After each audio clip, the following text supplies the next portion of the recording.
You come here for the sunrise. That's what they tell you.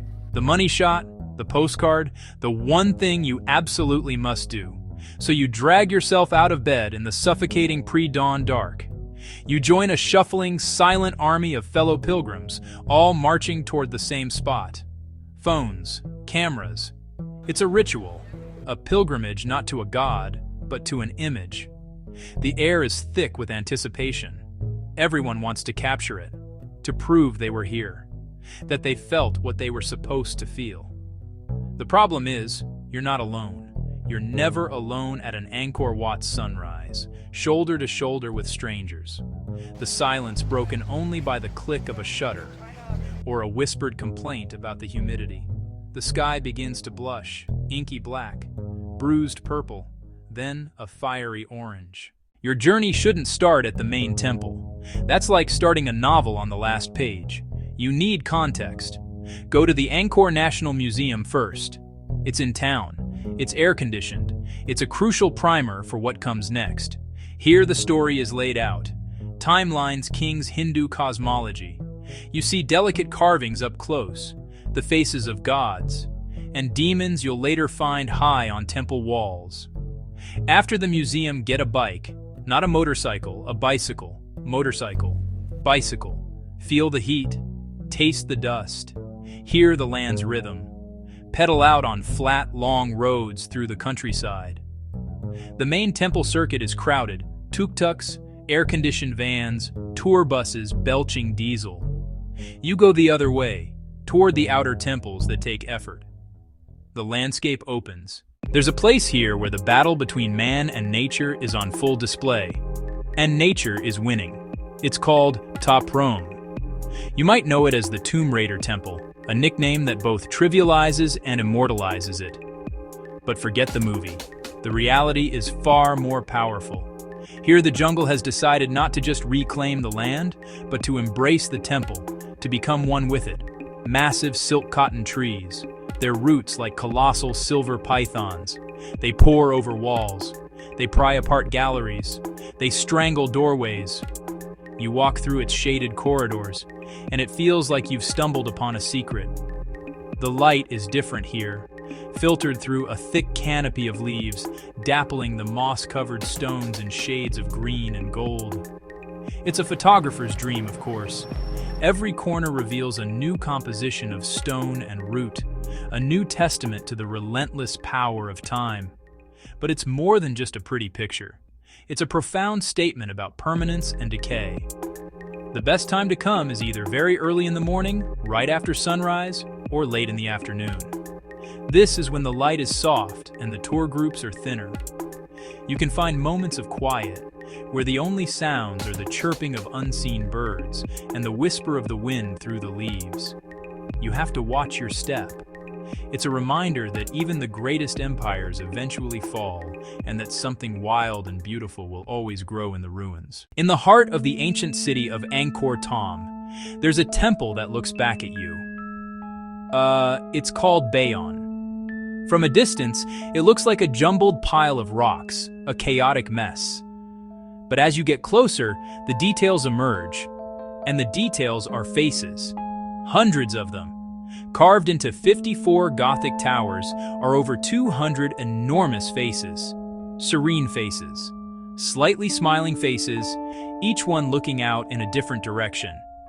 They say it's the face of the Bodhisattva of compassion, Avalokiteshvara. They say it's also the face of the king who built it, Jayavarman Satsvath. God, Bodhisattva imagery. King, royal reliefs, blended into one omniscient, watchful gaze. Walking through Bayon is a deeply unsettling and hypnotic experience. No matter where you stand, you are being watched. You look up, and a stone face stares down, its lips curved in a faint, enigmatic smile.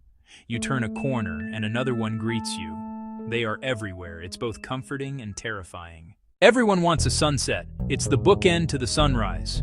The designated spot is Phnom Bakheng.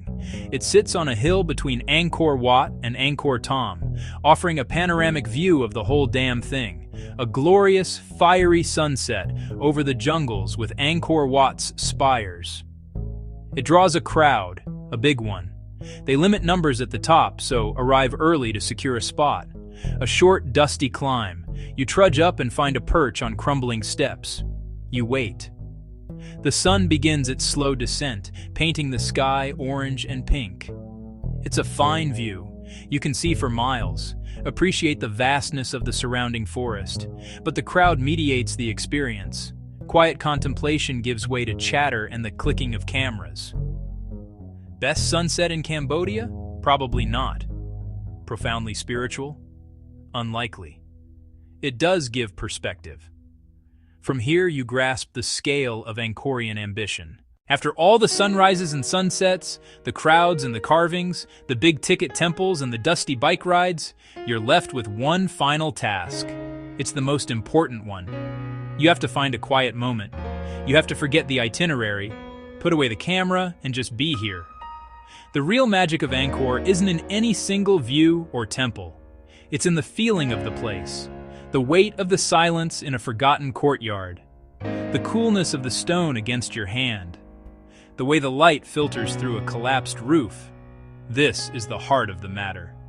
Go back to the main Angkor Wat temple in the late afternoon. The sunrise hordes are long gone, sleeping off their early start. The tour buses are heading back to Siem Reap. The light is soft and golden, and the temple seems to exhale. This is the time to walk. Wander through the long, echoing galleries, your footsteps the only sound. Trace the lines of the bas-reliefs that tell thousand-year-old stories of war and myth. Find a secluded corner, sit down on the worn stone steps, and just listen. Listen to the wind, to the distant birds, to the overwhelming silence of history. This is where the place speaks to you, if you let it. Not in grand pronouncements, but in quiet whispers. You feel the immense labor that went into every stone, the unshakable faith that powered its creation, and the slow, inevitable decay that is its destiny. You're not a tourist anymore. You're a witness. A tiny, fleeting presence in a place that has seen empires rise and fall. It's a deeply humbling, almost melancholy feeling. And it's the most authentic experience you can have here. No ticket can buy it, and no photograph can capture it. Before you come, buy the 3-day Angkor Pass. It gives you the time you need to see things properly, to return to a favorite spot, to not feel rushed. And if you have the money, hire a licensed guide for at least one day. They'll unlock stories in the stone that you would never see on your own. But then, give yourself time to be alone, to get lost, to sit, to feel the immense, beautiful, heartbreaking weight of this magnificent ruin. Go find it.